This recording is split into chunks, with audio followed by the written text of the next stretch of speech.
한국인으로서도 익숙하지 않으면 그렇죠. 저 톡 쏘는 맛을 과연 먹을 수 있을까? 이렇게 하는데 그 고소하고 달짝지근하면서도 그 감칠맛 나는 예. 그 맛을 네. 나주로 바로 가보겠습니다. 이제 전라도의 나주. 나주가 굉장히 큰 도시였었다는 건데 예전에는 정말 중요한 도시였다는 건데 어떤 역사적 배경이 있는 고장인가요? 훌륭한 도시, 훌륭한 도시. 큰 도시. 아니 듣기로는 뭐 고려 때 현종이 나주로 피신을 간 적이 있었습니다. 그러니까 이 나주가 고려 때 굉장히 그 어떻게 보면은 그 이름값을 올렸던 고을이라고 볼 수가 있어요. 아, 그래요? 일단은 우리가 알고 있는 후삼국 쟁패 과정에서 굉장히 중요한 사건. 견훤이 탈출해서 그 개경으로 가는 사건이 있잖아요. 네네. 그때 이제 김제에서 네. 탈출해서 개경으로 바로 못 갑니다. 아, 그렇죠. 김제 무슨 저기였죠? 금산사에서. 금산사에서. 그럼 예. 왜냐하면 거기는 후백제가 지금 고려하고 네. 국경을 맞대고 지금 어떻게 보면은 긴장 상태에 있으니까 네. 후방이라고 할 수 있는 나주를 가는데 네. 이 나주로 갔던 이유가 이 나주만 고려 땅이에요. 아, 그래요? 전라남북도 네. 충청도 일대까지 전부 후백제 땅인데 어떻게 그럴 수가 있죠? 여기만. 그러니까 여기에 호족이 네. 사실은 친고려 편이기도 하지만 네. 또 한편으로는 거기 호족이 왕건의 두 번째 왕비였던 장왕후 오씨의 집안이기도 했고요. 아. 그리고 나주가 해양 교통의 요지라 그랬잖아요. 그렇죠. 견훤은 육군 장군이고요. 예. 왕건은 해군 장군이죠. 아, 그래서. 그러니까 이 지역에 공격을 계속 몇 번, 공세를 몇 번 벌였는데 네. 실제로 효과적인 점령이 이루어지지 못하니까 이 지역만은 온전하게 와. 고려 땅으로 남아 있었던 그럼 거죠. 고려에서 배 타고 이렇게 나주 막 들락날락 그래도 되는 거예요? 그렇죠. 야. 그러니까 이제 네. 어떻게 보면은 후백제로 볼 때는 눈의 가시 같은 곳이었기도 네. 했었고 네. 사실은 결국은 이 나주가 후삼국의 방향을 틀어버리는 키 어. 역할을 했던 거죠. 예. 그러니 고려가 건국하고 나서 네.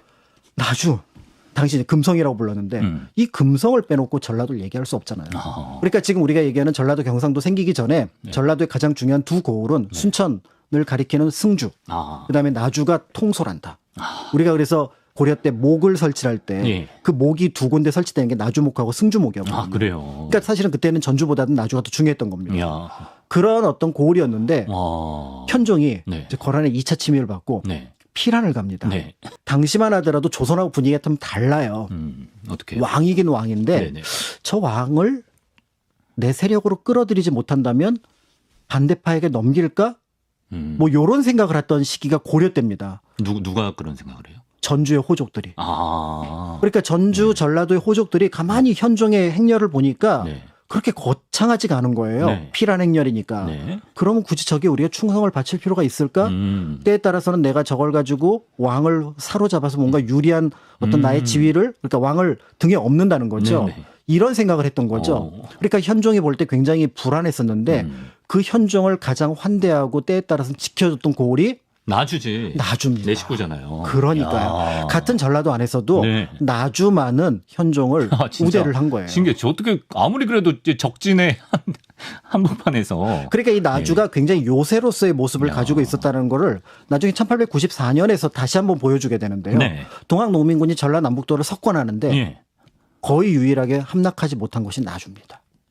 그것도 고려와의 연관성과 그거는 관련이 없고 나주라는 곳이 전략적으로 그만큼 요충지 역할을 할 수 있는 지형을 가지고 있다라는 거고요. 그래서 나중에 전봉준 장군이 네. 결국은 나주 목사하고 네. 담판을 지으러 갔는데 그게 제대로 이루어지지 않아서 네. 나중에 피신을 하기까지 하는 네. 전라도 일대를 장악했음에도 불구하고 야. 그런 어떤 고을이 나주라고 하는 곳이었기 때문에 네. 나주의 명성이라고 하는 거는 고려 때 이해로 굉장히 높았고 아. 그러니 나중에 두 도시의 앞글자를 따서 이 동네 이름을 붙일 때 전주, 나주 이렇게 붙이는 건데 이제 금자가 비단 금자고요. 예. 라자가 비단 라자입니다.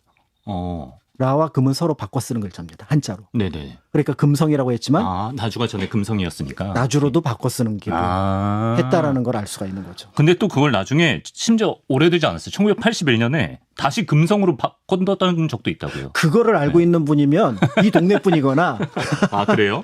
아니면은 이제 열심히 찾았네, 지명에 리포가. 굉장히 관심 많은 분이라고 할 수 있는데 한 4, 5년, 82년에 했다 86년으로 네. 금성으로 바꿨어요. 그래서 그래요? 우리 원래 이름이 금성이다. 왜냐하면 나주에 가면은 네. 객사의 그 관 이름이 금성관이에요. 경축 금성시 승격. 그렇습니다. 야, 파티네 파티. 그렇게 했는데 네.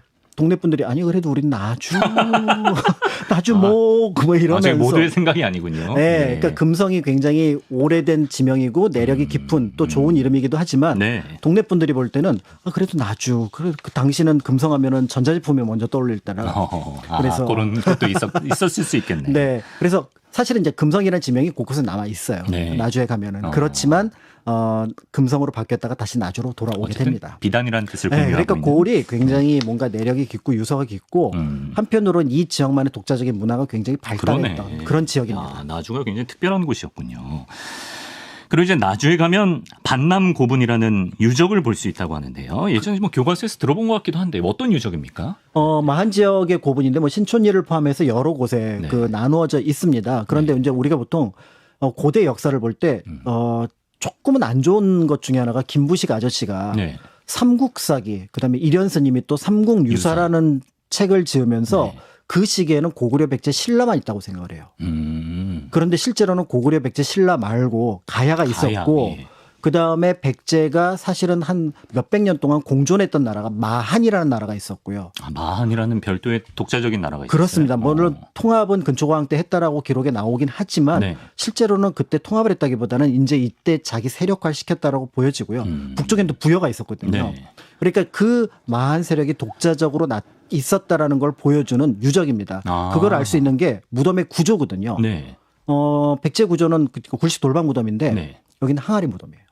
항아리 무덤을 반남고분, 나주 반남고분에서 볼 수 네, 있다. 그래서 시신을 넣는 걸 항아리를 만들고 크게 돌로 무덤의 어떤 외곽을 만들게 되거든요. 예. 관 모양으로. 네. 그러니까 이제 그런 모습을 보게 되면 문화 차이가 특별하게 차이가 그러네요. 나고. 예. 그런데 여기서 또 금관 같은 것이 발견이 돼요.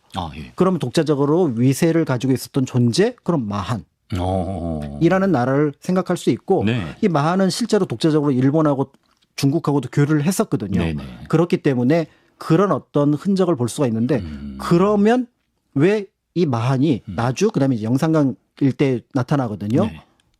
이거는 강을 통해서 외부와 교류하기 쉬웠고 넓은 벌판이 있었다. 이런 것들과 관련이 있어서 그 지역의 독자 세력을 유지할 수 있었겠다라고 보고 있는 거죠. 네. 가야 정도까지는 우리가 생각을 해도 마한이라는 나라가 우리 역사 속에 있었다는 거. 그래서 여행을 하시는 게 꼭 필요한 게 좀 뭐냐면 저 동네 가면은 뭐 마한 식당, 마한 이발소, 마한 뭐 이런 것들이 보여요. 마한이 뭐야? 예, 그렇죠. 그러니까 예. 가야의 옛 동네 가면은 그 나라 이름을 따서 뭐 대가야 뭐 금강가야 뭐 그다음에 이런 이름들이 보이는 것처럼 네. 또 여행에서 그 어떤 상표, 간판 네, 이런 것들을 보는 게 흥미롭습니다. 야, 그 먹거리 질문이 하나 들어왔습니다. 선생님, 나주 영산포에는 홍어 축제가 유명한데 왜 홍어가 이 지역에 유명할까요?라고. 원래 홍어가 유명한 데는 흑산도거든요. 흑산도. 흑산도에서 잡아서 나주로 오는 동안 네. 이 홍어는 기로에 놓이게 됩니다. 썩느냐, 삭느냐. 삭으면 우리가 맛있게 먹는 그렇죠. 생산지에서 유명한 음식이 있고요. 네. 소비지에서 유명한 음식이 있고 중간에 이거는 또 자연스럽게 가공되는 시간이 걸리거든요. 네. 그리고 이제 영산포가 당시에 굉장히 유명한 시장이 있었습니다. 네. 그러니까 여기를 통해서 이 홍어가 퍼져나가게 되니까 산지인 흑산도도 유명하긴 하지만 네. 이것이 도착한 시장이었던 영산포가 네. 사실은 1차 시장으로서 널리 명성을 떨치게 되는 거죠. 오히려 흑산포에서는 잘 발견하기 어려운 맛인 거예요. 그렇죠. 이제 흑산도 가면은 사실은 홍어를 그러니까 삭힌 것보다는 생홍어를 드실 가능성이 많고요. 이제 영산포에 가면은 딱 그 포구에 도착하는 그 순간 운송 과정에서 동네 냄새가 쫙 그래서 한국인으로서도 익숙하지 않으면 그렇죠. 저 톡 쏘는 맛을 과연 먹을 수 있을까? 이렇게 하는데 문제는 이제 저런 어려운 맛을 한번 익히면 빠져나올 수 없죠. 네, 못 빠져나옵니다. 심지어 갖가지 조합, 뭐 사합 만들지 않습니까? 예. 맞습니다. 그래서 그 묵은지하고 그다음에 이제 뭐 그 한육하고 이렇게 해서 같이 먹게 되면은 그 고소하고 달짝지근하면서도 그 감칠맛 나는 그 맛을 네. 남도 음식 프로젝트 예고편 느낌이었어요, 방금. 예, 침 고이신 것 같은데 다음 주에 닦으시고. 가야 될 것 같아요. 예.